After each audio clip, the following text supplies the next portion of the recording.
and welcome to another episode of the General's Painting Corner.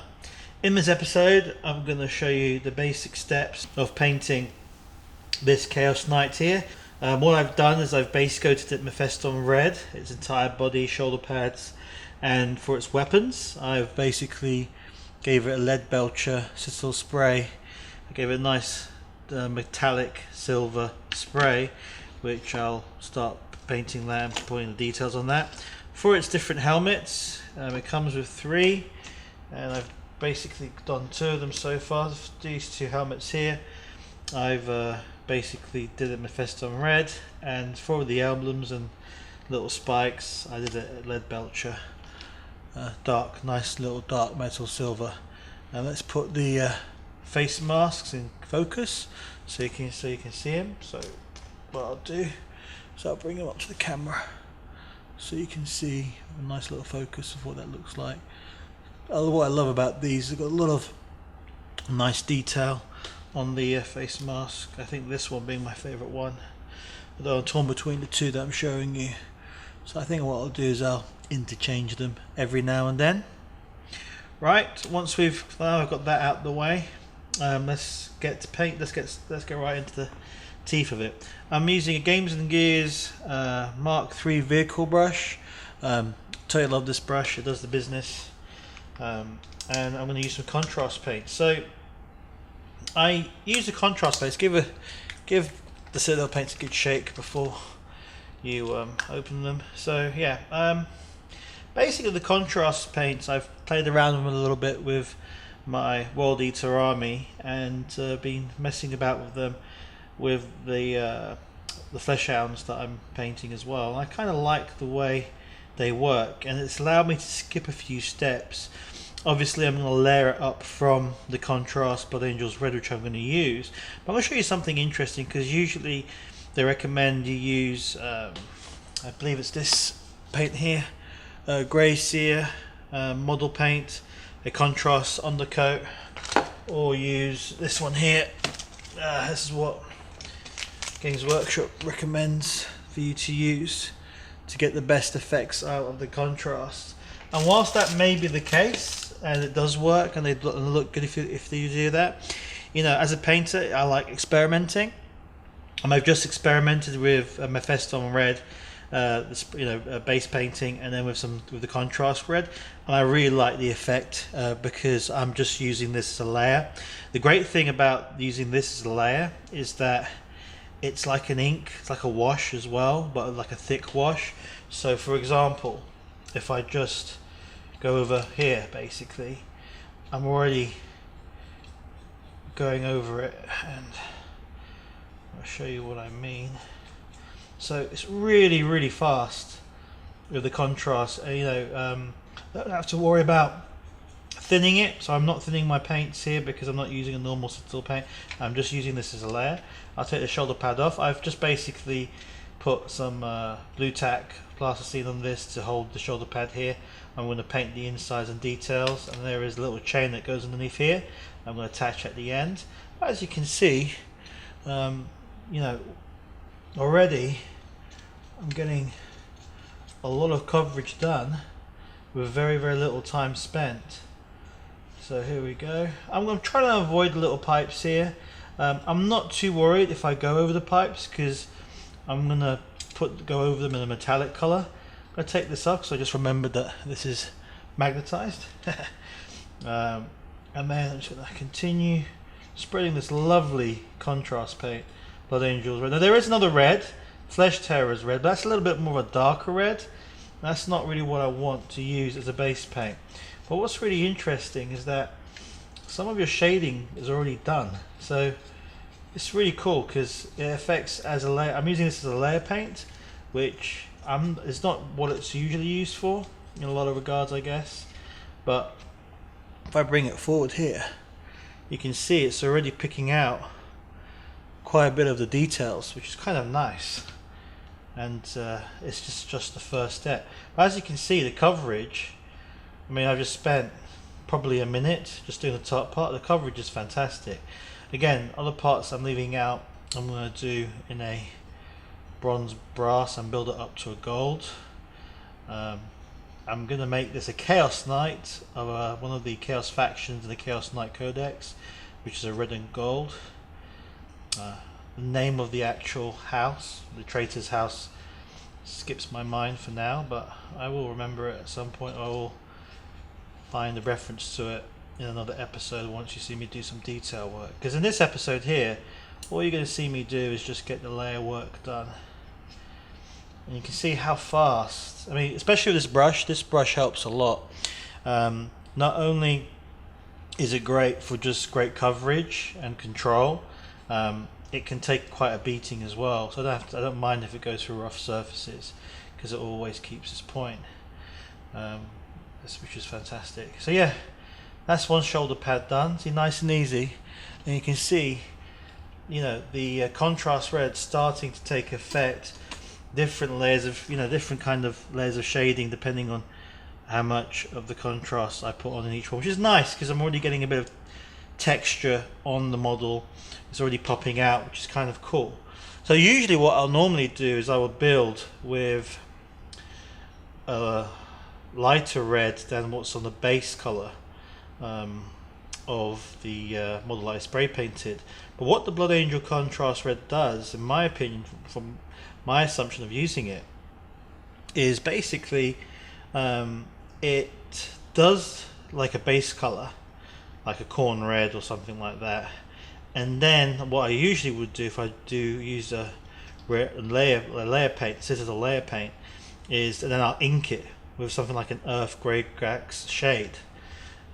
So I'll show you quick what I mean. So normally if I wasn't using the contrast paint I would basically go to a red. So let me see in my repertoire of paints, which is many, if I can find the base red that I can just give you a quick demonstration of what I am talking about. So yeah, so let's get this red here.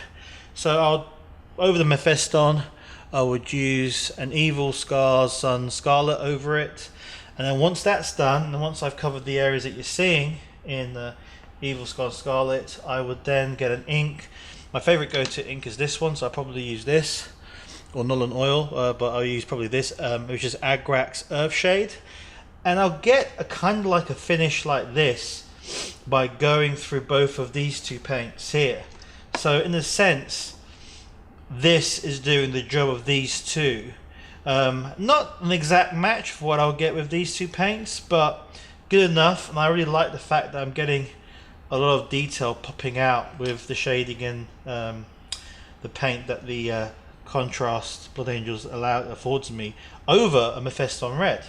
Yeah, so remember, Games Workshop kind of advises you to use those two spray paints that I showed you before earlier on in the video, which are two great spray paints, by the way. But I've been experimenting with the contrast paints.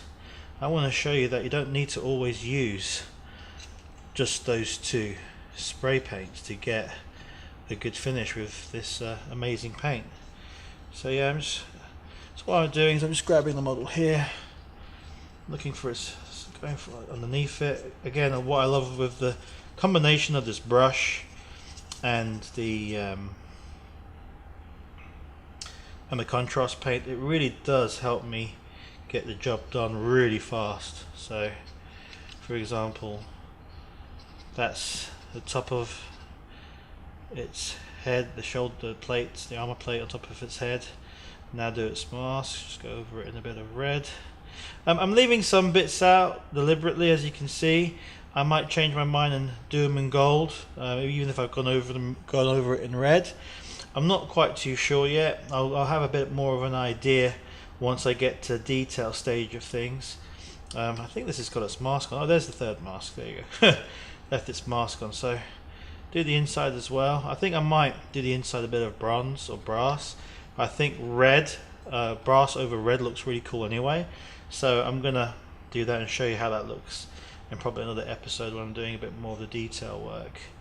And again, just, you know, splash this around here, get the details off, because as I said, from my previous experience with other parts of my World Eater army, you know, it does the business, and it feels like, to me at least, I'm getting the job of 2 paints done with 1, which is kind of cool. Been messing around with contrast quite a bit, so I've got a little bit more to do, and I'm just going to go over here. This is a great thing, the control of the paint, and the fact that, you know, I mean, again, this brush is fantastic because I don't have to worry about too much of spillage and getting over areas I don't want it to go over.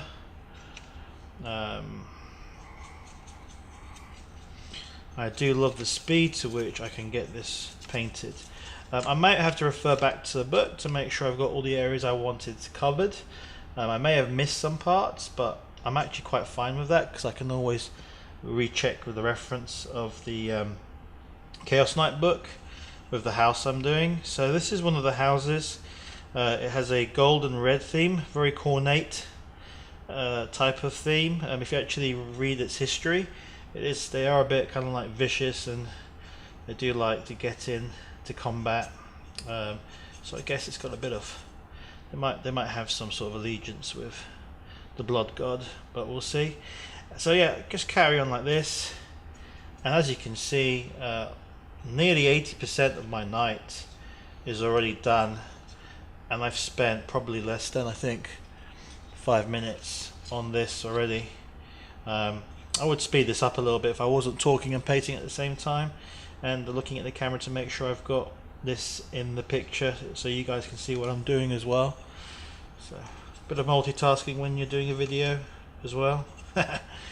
Alright, there is the back bits I guess I can do, which I will do, and I'll show you, which I'll just cover in red. But yeah, again, this contrast, but look at this, I mean, just goes over so smoothly. I mean, I might decide to do some of the bits, which I will do in brass, but again, I want to refer back to the Chaos Knight's Codex, which I have, but from my memory of studying it, because I do like to study stuff that I like to paint. I like to plan out my painting quite a bit. It takes me a while to sit down and think of how I want it painted and get some kind of inspiration, and then see if I want to, you know, copy it like a Pacific faction or a sub faction in the book, or do I want to have my own little take. But since I'm running a Khorne army, a World Eater army, and a demonic Khorne army as well for Warhammer 40,000, might as well. Now, the awesome thing is I